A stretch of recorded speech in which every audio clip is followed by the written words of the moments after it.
বান্দা কেন বোঝো না আমি রব্বুল আলামিনকে? বান্দা কেন আমি রব্বুল আলামিনকে রব বলে স্বীকার করো না? কেন আমি রব্বুল আলামিনকে মালিক বলে স্বীকার করো না?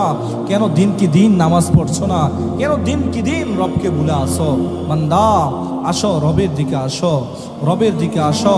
ইয়া আইয়ুহাল ইনসান মা গররাকা বিরব্বিকাল কারীম। রব্বুল আলামিন বলেন, বান্দা তোরে কে আমার থেকে দূরে সরায় রাখছে? কে আমি আল্লাহ তাআলা থেকে দূরে সরায় রাখছে? ও বান্দা, আমি আল্লাহ তাআলা তোমাকে ডাকতেছি, আয় না, আয়, আমি আল্লাহ তাআলার দিকে আয়। ইয়া আইয়ুহাল ইনসান মা গররাকা বিরব্বিকাল কারীম। আয় না বান্দা, আমি আল্লাহ তাআলার দিকে আয়। আমি রব্বুল আলামিন তোর জন্য অপেক্ষা করতেছি। বান্দা তোর কি প্রয়োজন? আমি আল্লাহ তাআলার কাছে চা। দুনিয়ার মানুষের কাছে যখন চায়, দুনিয়ার মানুষ তোমাকে ফিরায় দেয়। মানুষের দরজায় গেলে, মানুষ বারবার মানুষের দরজায় গেলে মানুষ খুশি হয় না, মানুষ বেজার হয়, মানুষ কষ্ট পায়। কেন আমার দরজায় বারবার আসতেছো? রব্বুল আলামিন বলেন, আমার কাছে যত চাইবা বান্দা, আমি আল্লাহ তাআলা ততই দিব, আমি আল্লাহ তাআলা ততই খুশি হব।